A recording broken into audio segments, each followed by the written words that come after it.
Grab your boomstick and S-Smart discount card. This is my boomstick! The latest iteration of the Evil Dead universe is here, and I'm glad to say it's Groovy. We're going to take a deep dive into the new film, its Easter eggs, and even Bruce Campbell's cameo in the film. Yes, Bruce does have a cameo, and it's really easy to miss, but I'll be pointing it out as we go along. So, Give me some sugar, baby. and make sure to like and subscribe because this is one hell of a trip. The movie actually starts one day after the main events of the film. This is Teresa, a young woman peer pressured into coming to her cousin's stupid boyfriend's cabin in the woods. Already you can make out this cabin, which still maintains the feel of Evil Dead, but you know, they've changed it up a little bit, it's now a triangle. Inside is an old clock, an homage to the clock found in Evil Dead 1 and 2. But it's by the lake where we meet Caleb and his drone. We'll actually see a POV shot of it traveling through the forest, which mimics the iconic POV demon shots found in the original Evil Deads. Teresa can't stand her cousin's boyfriend, Caleb. Don't worry, Teresa, he won't be here long. So she makes her way back into the cabin to check on her cousin who's been feeling a bit under the weather. Now, if I came into the cabin and my cousin looked like this, I'd definitely be calling 911. Turns out Jessica has been possessed and proceeds to pull the scalp right off Teresa's head. And when this happened in the theater, everyone audibly gasped. It was pretty fucking awesome. Teresa manages to escape and rushes to Caleb, but possessed Jessica isn't too far behind. She grabs Caleb's drone and uses its blade to cut up her own face before descending into the water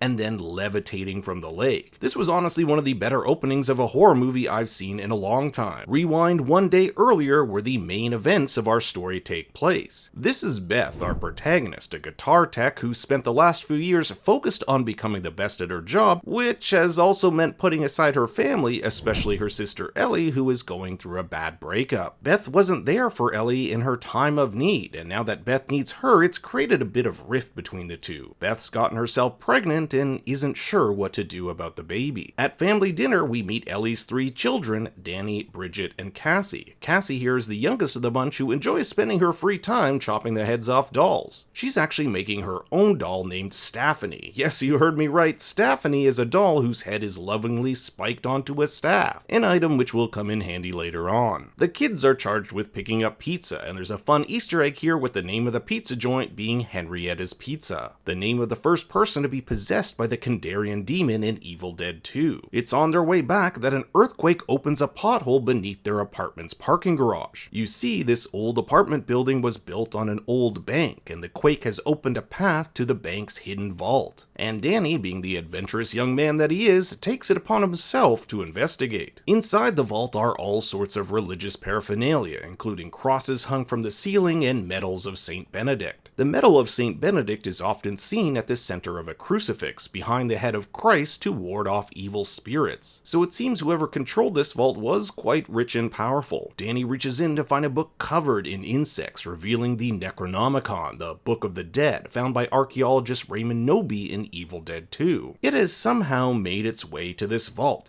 Now I should mention there are different versions of this book. In Army of Darkness we actually see 3 copies of it, but it's never explained whether the one in Evil Dead Rise is the same as the other films. There's actually a theory out there that one of the books belongs to the original trilogy, one to the 2013 Evil Dead remake directed by Fede Alvarez, and the last one to Evil Dead Rise. So Danny grabs the book along with 3 mysterious vinyls. Early on in the film we see how Danny is an aspiring DJ, which will later tie into him being able to play these records. Although not visible in the trailers, behind Danny is a large poster for Fake Chimp, the term used to describe a stand-in for an actor unavailable to perform their role, something Sam Raimi and brother Ted had to do multiple times during the filming of The Evil Dead. One of the things this film does well are its setups and payoffs. For example, there's a scene where Cassie hides a pair of scissors under the couch, and later on in the movie those scissors will be used to fight off Ellie. Or how Beth is a guitar tech, a skill which will allow her to create a battery to play the speakers when the electricity later shuts off. But I'm digressing. The first vinyl we hear the voice of priest Marcus Littleton in the year 1923.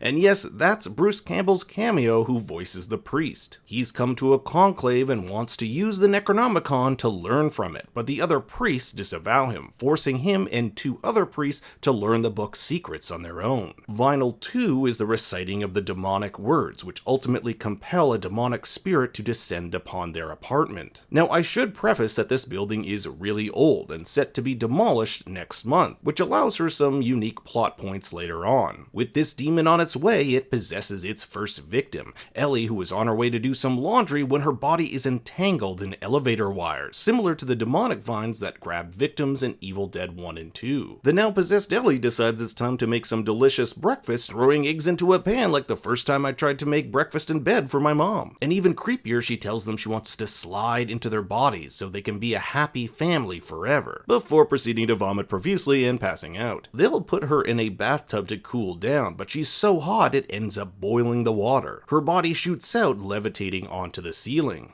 Mommy's with the maggots now. She then proceeds to collapse and die, but with everything Evil Dead, we know that won't be for long. A few moments later, as Beth talks to her dead sister about everything she's sorry for, Ellie miraculously wakes up, but this time she's on a demonic killing spree. She'll use a shard of glass to stab Beth through the hand, then attacks Bridget with a tattoo pen. This is already turning out slightly better than one of my family gatherings. Unfortunately, Bridget is infected here, but they're able to push Ellie out into the hallway where she makes quick work of their neighbors, including Mr. Fonda, who owns a shotgun and a wood chipper down in the parking garage, both of which will come into play later on. There's even this fun homage to Evil Dead 2 where one of the neighbor's eyes gets torn out and popped into another person's mouth. Cassie looks through the peephole as her mother tries to convince her to open the door. Open up now. I don't know about you guys, but there's no way in hell I'm opening that door. Nothing a big ol' hug and kiss from you won't fix. Okay, maybe.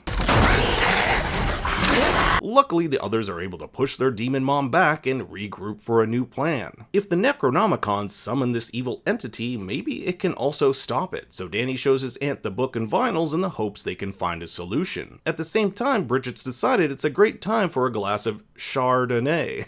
Oh god. She attacks her aunt using a cheese grater to slice off part of her leg. I hate when that happens. But Beth's able to light her on fire, and now we're down to 3 survivors. Beth listens to that final vinyl all alone, just in case it stirs any more demons. The hope is that it may hold a clue to stop them, but instead it's a warning. There is no stopping it. Unfortunately, during this time, Ellie has crept into the air duct and found her way inside. Danny comes to Beth's aid, but is killed in the process, and soon he'll become a demon too. But it's actually Cassie who saves the day when, while hiding under the couch, tosses Beth some scissors which Beth stabs in Ellie's face, allowing the two of them to escape into the hallway. Now you may have been wondering, why haven't they been able to escape thus far? 1, the elevator is out of order, and 2, the earthquake caused the staircase to crumble apart. Just the worst. Their cell phones don't work, and they can't yell outside because they're too high up and it's pouring rain, which drowns out the sound. So Beth and Cassie make their escape through the dimly lit hall to try to get their way to the emergency stairwell. Their neighbors' corpses have yet to be possessed by the demonic entity. Unfortunately, the door leading to this fire escape has been heavily locked, and Beth will need some heavy-duty firepower if they're going to get past it. Luckily, their neighbor Mr. Fonda still has his shotgun on him, a trademark Evil Dead weapon, but Beth ends up using it to fend off Ellie as she re-emerges from the apartment. With no time left and a possessed Bridget and Danny coming to their mother's aid, Beth and Cassie lock themselves in the elevator. This is when Ellie fuses with Bridget and Danny into one fugly monstrosity with multiple appendages. It's kind of similar to the image found in the Book of the Dead and aligns with Demon Ellie's idea that now they can be one happy family, by literally being bound together. Cassie and Beth have no other choice but to lock themselves in the broken elevator, which slowly starts to fill with blood until it reaches its weight limit. And don't ask me how this works, but it crashes 14 stories and they survive, the doors opening like in The Shining, but damn does it look cool. Beth and Cassie open the parking garage gate, but Cassie is pulled at the last second, separating her from Beth. Now Beth must force her way back into the garage and save her niece, culminating in a brutal finale where she almost gets sucked into the back of a wood chipper. Luckily, Mr. Fonda's truck has a handy-dandy chainsaw, a staple of the Evil Dead series. Beth picks it up and guts the demon, pushing it further and further into the wood chipper, showering the entire parking garage in blood. Beth has saved the day and throughout her journey has learned the importance of family. Although never stated, it's highly likely she'll keep that baby. Now this is where we track back to the events at the beginning of the film. Jessica, the possessed woman, lives in the same apartment building as Beth and her family, only 9 floors down on floor 5. So she probably didn't hear any of the crazy events that went on. She makes her way down to the parking lot where the camera zooms in the traditional Evil Dead POV. So it can be assumed that Jessica was possessed by this entity,